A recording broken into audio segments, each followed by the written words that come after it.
O desempenho financeiro das SADs dos clubes portugueses tornou-se tão ou mais importante quanto o desempenho desportivo, porque queiramos quer não, um influencia diretamente o outro. Mas qual será efetivamente o impacto de ser campeão nacional e de ir à Liga dos Campeões? E estará o Sporting mais ou menos dependente da venda de jogadores, tal como diz Frederico Varandas? No vídeo de hoje vou analisar as contas mais recentes da SAD do Sporting e tentar entender o impacto proveniente das medidas estratégicas que têm sido tomadas, como por exemplo o foco em serviços corporate, ou seja, os camarotes mais caros. Para além disso, vamos também analisar o impacto da Champions League e até a venda de Viktor Gyökeres para o desempenho financeiro do clube. Se quiseres que continue com esta série e aborde mais tarde outro tipo de clubes, como Benfica, Porto ou até Braga, clica no botão do gosto e comenta aí em baixo qual é o próximo clube que queiras que eu analise as contas. Se não estiveres inscrito, não te esqueças também de subscrever e de ativar o sininho para que saibas sempre que coloco um vídeo novo. Dito isto, vamos às apresentações. E se não me conhece, o meu nome é Gonçalo Malheiro e sou analista financeiro e invisto em mercados de capitais há mais de 5 anos. Altura pela qual comecei também a fazer conteúdo para as redes sociais, nomeadamente para o YouTube. Desde que comecei sempre falei sobre finanças, mas esta vai ser a primeira vez em que vou misturar finanças com futebol. E para termos um pouco de contexto daquilo que aconteceu no passado, vamos começar na época de 2022-2023. Apenas para termos uma noção do impacto que as competições europeias têm nas contas dos clubes. Nesse ano, 22-23, o Sporting apresentou um resultado líquido positivo de 25,2 milhões de euros. Na altura, foi o segundo melhor lucro da última década do clube. Este desempenho financeiro foi conseguido apesar de alguns problemas a nível esportivo. Nesse mesmo ano acabamos o campeonato em quarto lugar e no grupo da Liga dos Campeões acabamos em terceiro, o que nos leva depois para a Liga Europa, onde ficámos pelos quartos de final depois de uma mítica passagem dos oitavos para os quartos, com uma vitória sobre o Arsenal. Não foi de todo uma boa época, mas a realidade é que os números não foram assim tão maus. Para termos uma ideia, o volume de negócios total da SAD atingiu os 222 milhões de euros, um recorde histórico para o clube. Ou seja, juntando todas as receitas, desde bilhetes, patrocínios, direitos televisivos e vendas de jogadores, nunca o Sporting tinha faturado tanto num único exercício. O problema é que uma grande parte dessas receitas vieram exatamente das mais-valias de transferências de jogadores. Foram cerca de 97 milhões de euros apenas em vendas de passes, o que gerou também o resultado operacional positivo de cerca de 40 milhões de euros. Graças ao quê? Graças às vendas que foram quase 2 vezes superiores às vendas do ano anterior. Basicamente, os resultados desse mesmo ano foram completamente dependentes da venda de jogadores, o que não é de todo sustentável a longo prazo. Para ir buscar mais alguns números a nível deste ano, para depois compararmos com o resultado que temos em 24-25, houve efetivamente um crescimento nas receitas sem transações de jogadores.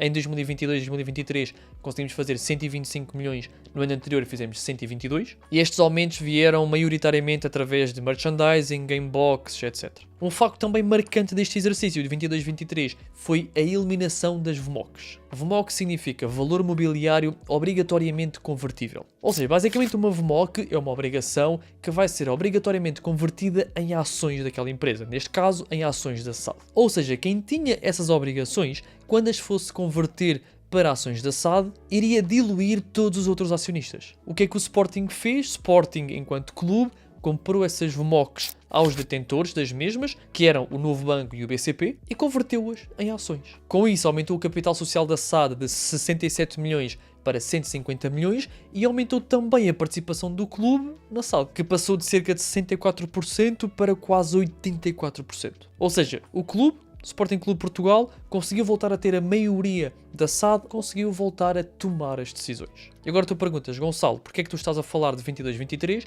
quando já tivemos 23-24 e quando as contas são de 24-25? Para conseguirmos ter um contexto e conseguirmos ver efetivamente o impacto que as competições europeias têm nas finanças do clube. Porquê? Porque o ano passado tivemos Champions League, este ano tivemos Champions League. Aquilo que eu quero fazer aqui é comparar um mau ano com um bom ano e ver os impactos dos resultados. E agora vamos saltar para o relatório de 24-25. Porquê? Porque vamos ter os dados de 24-25 e também de 23-24. Mas antes de irmos ao relatório e de analisarmos a fundo as finanças do clube, quero falar no patrocinador do vídeo de hoje, a Forecaster AI. E a Forecaster AI é uma plataforma de inteligência artificial que nos dá imensos dados sobre empresas, mas também sobre países. Por exemplo, pegando no caso do Sporting, se escrevermos Sporting, aparecem logo as ações da SAD. E podemos ver imensos dados, como o preço por ação, a performance histórica, os dados fundamentais a nível de vendas, lucro líquido, etc. E temos também a parte de inteligência artificial, que nos dá uma projeção esperada para o preço por ação da empresa. Se quiseres dar uma vista de olhos nesta ferramenta, vais ter o link na descrição e no comentário afixado, onde vais ter também acesso a 10% de desconto na subscrição da Forecaster AI. Mas estamos aqui então no relatório de contas da SAD 24/25, dizer que este conteúdo é só e apenas para fins de entretenimento, não representando qualquer tipo de aconselhamento financeiro, recomendação de investimento ou recomendação de estratégia de investimento. Deves fazer sempre a tua própria análise e tomar as tuas próprias decisões. Dito isto, relatório e cotas, vamos andar aqui um pouco para baixo para irmos já e para começarmos no volume de negócios. E vamos, portanto, aqui à página 13. E aqui vemos o quê? Vemos os dados tanto de 24/25 como de 23/24, ok? E bem, qual é logo aqui uma das maiores diferenças que nós vemos a nível de transações de jogadores? Porquê? Em 23/24 tivemos 143 milhões em vendas de jogadores, em 24/25 tivemos quase menos 30 milhões, vendemos apenas 116 milhões de passos de jogadores. Bem, passamos agora aqui à segunda linha, 49.4 e 12.2. Isto é relativo a competições europeias. Agora, o que é importante entendermos aqui? Nós, no ano de 2024-2025, só vamos às competições europeias se no ano anterior, ou seja, 23/24, tivermos bons resultados. Ou seja, nós em 24/25 fomos à Liga dos Campeões porque fomos campeões nacionais em 23/24, certo? Se te recordares, em 22/23 nós ficámos em quarto lugar. Ou seja, nós no ano a seguir, em 23/24, aquilo que aconteceu foi que nós começámos por ir aos playoffs da Liga Europa, ou seja, o valor que nós recebemos das competições europeias foi derivado de Liga Europa e não de Liga dos Campeões. E essa é a grande diferença que nós temos aqui, ok? Nós vendemos menos jogadores, mas temos aqui uma receita quase 40 milhões mais elevada, cerca de 37 milhões mais elevada de competições europeias de um ano para o outro, apenas Liga dos Campeões. Ou seja, conseguimos vender menos jogadores, entrou a receita das Liga dos Campeões, tivemos outro tipo de receitas e mesmo assim conseguimos ter um aumento do volume de negócios de 7.4% ou cerca de 18 milhões de euros. E aqui conseguimos claramente ver a diferença que faz ir ou não ir à Liga dos Campeões. Agora, para além das competições europeias, há duas componentes aqui que também ajudaram imenso a termos estes bons resultados o ano passado, que são exatamente as receitas de jogo, que vão estar aqui na página 39, um pouco para baixo, e aqui conseguimos também ver um salto enorme a nível de bilheteira. Conseguimos ter receitas de jogo cerca de 21% superiores ao ano passado, cerca de 4.2 milhões de euros a mais. E se formos comparar com as receitas que tivemos, por exemplo, em junho de 2022, foi um salto astronómico. Outra rubrica que cresceu imenso, a rubrica de merchandising, que vai estar aqui na página 45, exatamente, e podemos ver claramente um salto, mais uma vez, de 14%, cerca de 2 milhões de euros a mais, e se compararmos com junho de 2022, quase que se duplicaram as receitas provenientes de merchandising. Ou seja, olhando apenas para os períodos de 24/25 e 23/24, vemos claramente subida nas receitas de merchandising, subida nas receitas provenientes de bilheteira e de jogo. Temos também uma redução na venda de jogadores que foi muito colmatada com o quê?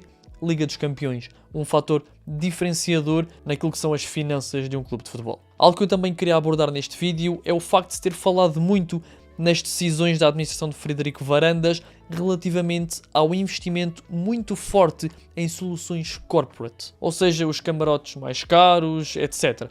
Mas será que não é esse o caminho correto? O caminho mais saudável, digamos assim, para termos um clube financeiramente mais forte e mais robusto? E atenção, eu não digo isto em detrimento daquilo que é o adepto da bancada, porque eu também sou um desses adeptos. Mas não será mais sustentável a longo prazo um clube estar cada vez menos dependente daquilo que são prémios de competições europeias, transações de jogadores e, no fundo, ter uma almofada financeira mais sólida proveniente de bilheteiras, gameboxes e soluções corporate também, que acaba por ser uma grande fonte de receita, porque são caros e são clientes que pagam grandes quantidades de dinheiro para terem lugares exclusivos dentro do estádio. Acho que é motivo para refletir e talvez pensar também que o forte investimento em soluções e em ofertas diferentes, mas também mais caras, pode fazer todo o sentido. E vamos passar agora às demonstrações financeiras da SAD, começando pelo balanço.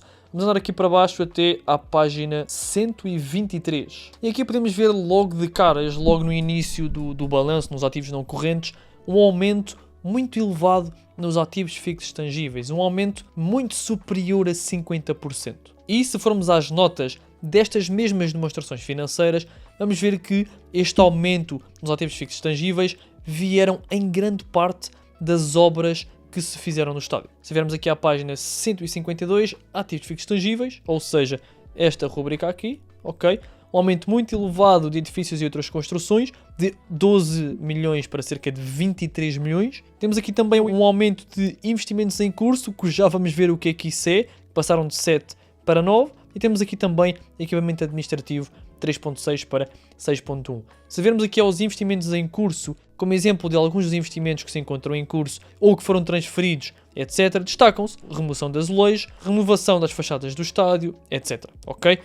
Este aumento nos ativos fixos tangíveis deve-se, em grande parte, às obras que foram feitas no estádio. Fecho do fosso, novos lugares, etc. Andando um pouco mais para baixo, vamos olhar para aquilo que é o valor do plantel, ok? Página 154. E aqui vemos um aumento de cerca de 27% de 2024 para 2025. Passámos cerca de 110 milhões para quase 140 milhões. Mas atenção que este valor que está aqui ainda não reflete a venda de Victor Gyökeres. Porquê? Porque estas contas foram a 30 de junho de 2025, o Victor só foi vendido depois dessa data. Ou seja, este valor do plantel não inclui a venda do Victor, da mesma forma que não inclui a venda de Conrad Arda, mas também a compra de Luís Soares, Fotis Ioannidis, entre outros. Este aumento significativo de cerca de 27% veio das aquisições que estão aqui. Ou seja, a compra de Conrad Arda em setembro de 2024, a compra de Zeno de Bast em julho de 2024, Maxi Araújo, Biel, Kochorashvili, Rui Silva, Alisson Santos, todas estas compras que nós vemos aqui. E depois temos também aqui a aquisição de direitos económicos, outros encargos, em alguns casos é comissões a agentes, temos o valor total da aquisição. Depois, voltando para cima, vamos ter a redução na rúbrica de clientes no ativo não corrente. Vamos voltar aqui à página 123. Temos aqui uma redução em cerca de 50% na rúbrica de clientes no ativo corrente. Isto, em primeiro lugar, é bom. Porquê? Porque esta rúbrica, no fundo, são clientes que vão pagar, mas ainda não pagaram. Esta redução significa que os clientes já pagaram aquilo que tinham a pagar. Ou que pelo menos uma parte desses clientes já pagaram aquilo que tinham a pagar. Esta redução na rúbrica de clientes e também de outros ativos não correntes transpõe-se depois para quê? Para um aumento do dinheiro em caixa, porque no fundo são ativos que foram transformados em dinheiro porque foram pagos. Tudo isto resultou num aumento do ativo do clube em cerca de 12%. Passámos de cerca de 375 milhões de euros para mais ou menos 421 milhões. Um aumento de 12% no ativo do clube. Agora olhamos para uma outra componente que é também muito importante naquilo que é um clube de futebol, que são os capitais próprios. E uma das componentes do capital próprio de uma empresa chamam-se resultados transitados, ou neste caso, reservas e resultados acumulados. Que no fundo são o quê? São lucros que a empresa manteve de anos anteriores e que os passou para o ano seguinte. Qual é o problema destes resultados transitados? É que não transitam apenas lucros, transitam também prejuízos. Ou seja, imagina que uma empresa tem lucro num determinado ano. Vai pagar dividendos, recomprar ações, vai fazer aquilo que entender com o seu dinheiro. Chega a um patamar onde diz, ok, o resto do lucro que nós tivemos, pagamos dividendos, recompramos ações, o resto deste dinheiro vai transitar para o ano seguinte, ok? E esse valor vai para resultados transitados, ou neste caso para reservas e resultados acumulados. O aumento que nós temos aqui no capital próprio, que duplicou literalmente, passamos de 20 milhões para 40 milhões, deve-se em grande parte também à redução destes resultados transitados, porque neste caso estas reservas eram prejuízos passados e passámos aqui de 200 milhões de prejuízo para 188 milhões de prejuízos. Foi aqui uma redução de cerca de 12 milhões a nível de resultados transitados. E depois tivemos aqui também resultado líquido do exercício, que passámos de 12 milhões no ano anterior para 20 milhões neste ano. O que resulta então num aumento de 20 milhões para 40 milhões nos capitais próprios. Algo que eu também quero salientar aqui é a participação do Sporting enquanto clube no capital social da SAD. Como vimos anteriormente, o Sporting comprou as VMOCs, converteu em ações, passou a sua participação de 64% para 84% em 2022, mas neste último exercício a SAD veio comunicar aos sócios que o Sporting Clube Portugal, o clube tinha uma participação já superior, não de 84%, mas sim de quase 88%, seja de forma direta ou indireta. Um aumento significativo comparado com os anos anteriores, onde passámos de quase 64% da SAD para quase 88%. Passamos agora aos passivos. E aqui nos passivos há claramente duas rúbricas que nos saltam logo à vista. Em primeiro lugar, financiamentos obtidos no passivo corrente, que passaram de 41 para 25 milhões, uma queda considerável, mas também o aumento dos financiamentos obtidos no passivo não corrente, ou seja, de longo prazo, que passaram de 108 milhões para 123 milhões. Ou seja, os financiamentos obtidos no passivo corrente caíram cerca de 40%, os financiamentos obtidos no passivo não corrente aumentaram cerca de 14%. E estas rúbricas foram muito afetadas pelo quê? Pela troca das obrigações de 21-24 para obrigações de 24-27. Ou seja, o Sporting antes tinha obrigações que iam de 2021 até 2024 e deu a opção a quem subscreveu essas obrigações de trocarem as suas obrigações por obrigações que iam de 2024 até 2027. Quem investiu em 2021 manteve as obrigações até 2024 e teve depois a opção de, se quisesse, trocar as suas obrigações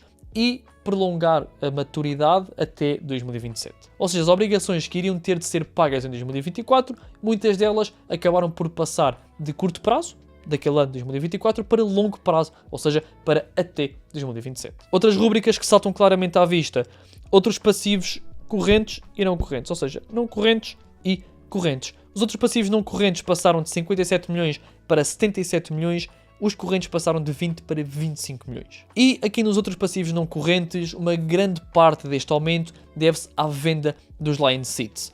E tu perguntas, Gonçalo, mas a venda dos Lion Seats são uma receita? Por que razão é que estão nos passivos? Porque, em primeiro lugar, são um passivo porquê? Porque o Sporting recebeu o dinheiro, mas temos aqui um problema que é um serviço que vai ser oferecido durante vários anos. Na altura em que o Sporting recebeu o dinheiro, os Lion Seats ainda não estavam feitos, ok? Esse é ponto assente. E daí serem não correntes. Porquê? Porque os Lion Seats têm as modalidades de 3, 5 e 10 anos. Tanto que se viermos aqui à página 170, vamos andar aqui um pouco para baixo, vemos exatamente isso. Outros passivos não correntes, rendimentos a reconhecer, Lion Seats e camarotes. Ou seja, Lion Seats e camarotes, onde o Sporting já recebeu o dinheiro, mas o serviço vai ser prestado ao longo de 3, 5 ou 10 anos, dependendo da modalidade que foi escolhida. Depois temos também aqui a rúbrica de fornecedores, que foi responsável por uma parte também do aumento dos passivos não correntes, que passaram de 43 para 58 milhões, um aumento de 15 milhões na conta de fornecedores. Esta conta de fornecedores que está explicada aqui na página seguinte, fornecedores, onde podemos ver fornecedores não correntes a nível de clubes e de agentes. No fundo, estes fornecedores devem-se à aquisição de passos de jogadores, comissões de intermediação, etc. Tudo explicado aqui. Por exemplo, uma dívida ao Anderlecht, que não existia em 24, passou a existir em 25. Temos aqui também uma dívida ao ES Vitória. E depois temos aqui agentes, por exemplo, Gestifood. Temos aqui o nosso amigo Jorge Mendes, que por acaso até se reduziu a comissão que tínhamos de lhe pagar. Tínhamos de pagar cerca de 2,7 milhões, já só estão a faltar 580 mil. No final das contas, dá aqui um aumento de 43 para 58 milhões. Aqui nos outros passivos correntes, o aumento deve-se, por aquilo que diz nas notas, maioritariamente a um aumento naquilo que são subsídios de férias, subsídios de Natal, diretamente ligados a ordenados mais altos ou a mais pessoal. Todas estas medidas que eu falei aqui vão gerar o quê? Aumento nos passivos de longo prazo, diminuição nos passivos de curto prazo. Andando aqui para baixo para fluxos de caixa, temos aqui rendimentos e ganhos. E em primeiro lugar, vemos o quê? Aquilo que vimos antes, direitos televisivos e competições que passaram de 43 milhões para 80 milhões. Tivemos quase 40 milhões a mais de receitas provenientes de direitos televisivos. Derivado do quê?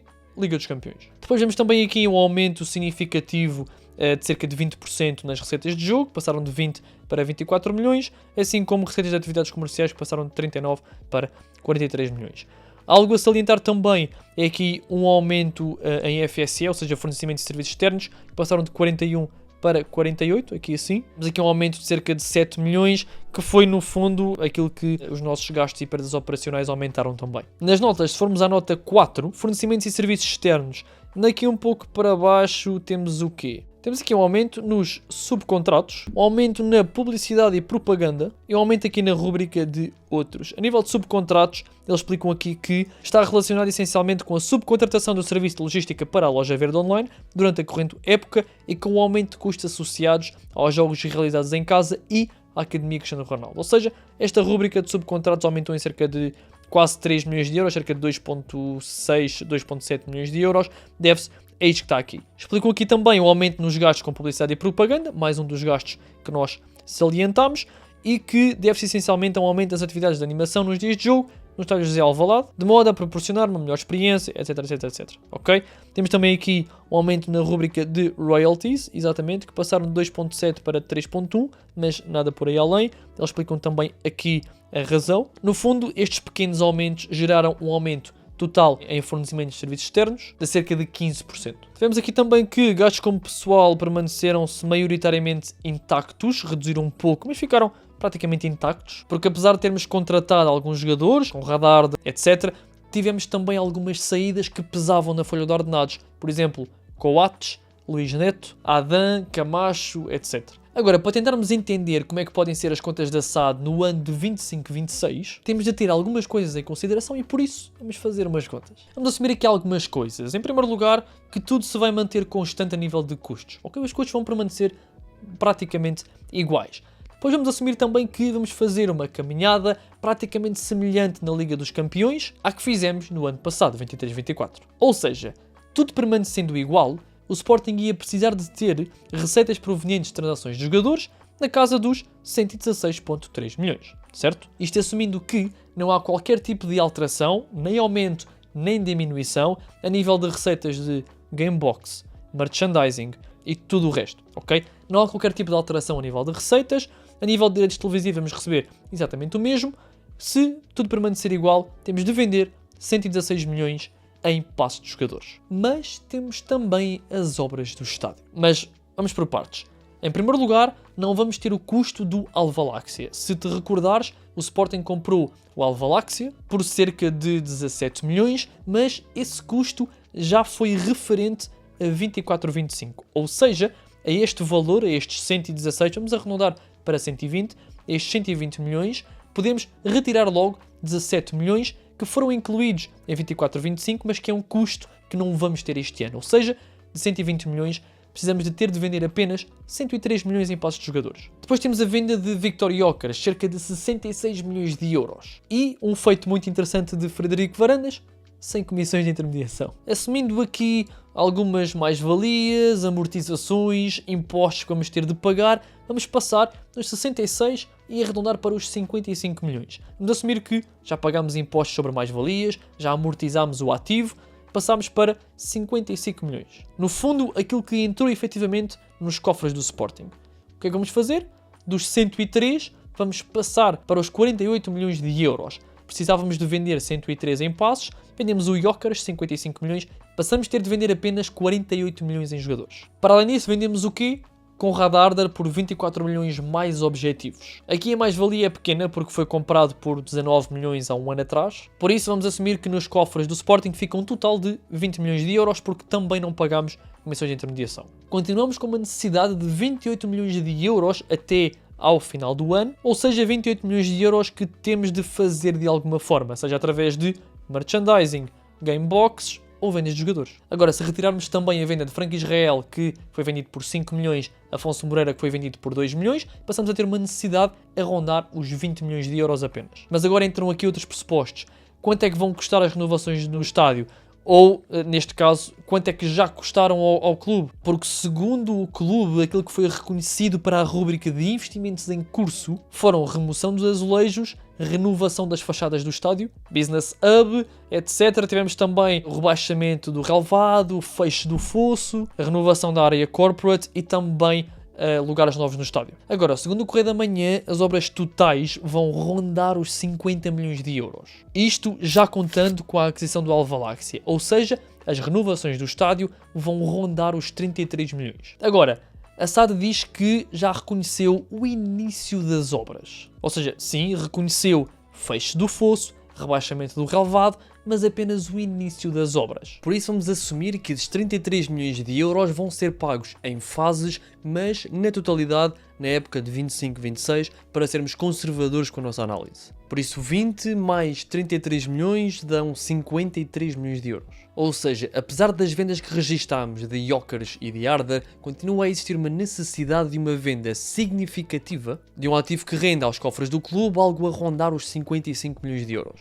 Isto para a SAD conseguir apresentar lucros neste período. Atenção que estes números incluem pressupostos de que tudo o resto se vai manter constante, nomeadamente investimentos em plantel que hão de ser equivalentes ao ano anterior, que rondaram os 90 milhões de euros. Ou seja, esta necessidade de 55 milhões de euros pode também ser colmatada com o quê? Com uma venda de um ativo de valor inferior no plantel e também com uma redução no investimento. Por exemplo, na transição da época de 23-24 para 24-25, o Sporting comprou Konrad Arder por algo a rondar os 19 milhões, Debast também por valores próximos dos 19, Maxi Araújo por valores a rondar os 15 milhões de euros, Biel por 6 milhões, entre outros ativos que no total somaram cerca de 88,5 milhões de euros de investimento no plantel. No mercado de verão do ano passado, o Sporting gastou cerca de 54 milhões, no mercado de verão deste ano, o Sporting gastou algo a rondar os 56 milhões de euros. Entre as compras de Luís Soares, Fotis Ioannidis, de Vaianidis, entre outros, totalizaram mais ou menos 56 milhões. Agora, resta saber o que é que vai acontecer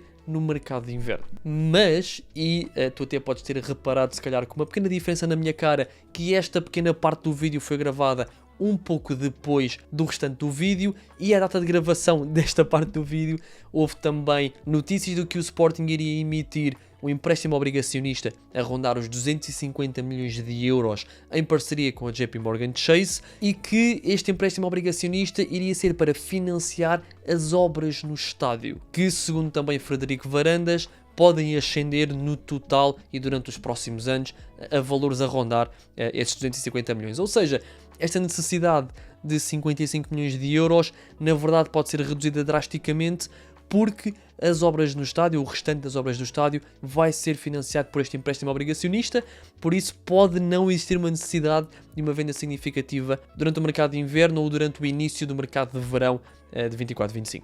Para concluir, acho que é notável a melhoria nas contas do Sporting. A análise mostra que a Sporting SAD conseguiu, utilizando várias medidas estratégicas, os bons resultados desportivos também, transformar completamente aquilo que era a sua realidade financeira. O foco em serviços corporate para maximizar aquilo que são receitas de bilheteira inerentes aos camarotes. Aposta em merchandising, em engagement com os parceiros, marcas, etc. Tudo isto permitiu que o Sporting batesse recordes atrás de recordes de vendas ano após ano. E isso reflete-se claramente no investimento feito no plantel, nas contas do Sporting, a nível de ativos, passivos, etc. Nota-se claramente uma melhoria na saúde financeira do clube, apesar de sempre de existir aquela dependência de venda dos jogadores, mas acredito que seja simplesmente uma realidade daquilo que é ser um clube português. Tenho a dizer que todas as informações quantitativas que foram apresentadas neste vídeo foram retiradas de fontes oficiais, ou de notícias que foram baseadas nestes documentos. Eu vou deixar o reporte anual do Sporting na descrição e vou deixar também a notícia do Correio da Manhã na descrição para veres os dados que eu te falei. Chegamos então ao final, um vídeo bastante longo, mas que me deu imenso prazer de gravar, afinal de contas sou sportinguista. Espero que tenhas gostado de ver este tipo de conteúdo, no fundo uma mistura entre futebol e finanças. Acho que saiu um vídeo muito informativo, não só para os sportinguistas, como também para benfiquistas, portistas e adeptos de outros clubes, porque conseguem ver no fundo aquilo que é a realidade de um clube de futebol e das contas de um clube de futebol. Se quiseres mais uma vez que eu faça conteúdo semelhante para outros clubes, seja Benfica, Porto, Sporting Braga, o que for, basta deixares nos comentários. Desde que o clube tenha as contas públicas, eu consigo analisar essas mesmas contas e trazer-te um vídeo sobre as contas desse mesmo clube. Se gostaste do vídeo, não te esqueças de clicar no botão do gosto. Se não estás inscrito, não te esqueças de subscrever e de ativar o sininho. Vai ser na descrição as minhas redes sociais todas, e também, não só na descrição como no comentário fixado, o link para te registares na Forecaster e que te vai dar acesso a 10% de desconto na sua subscrição. Por hoje é tudo, espero que tenhas gostado, desejar-te ótimos investimentos e vemos no próximo vídeo.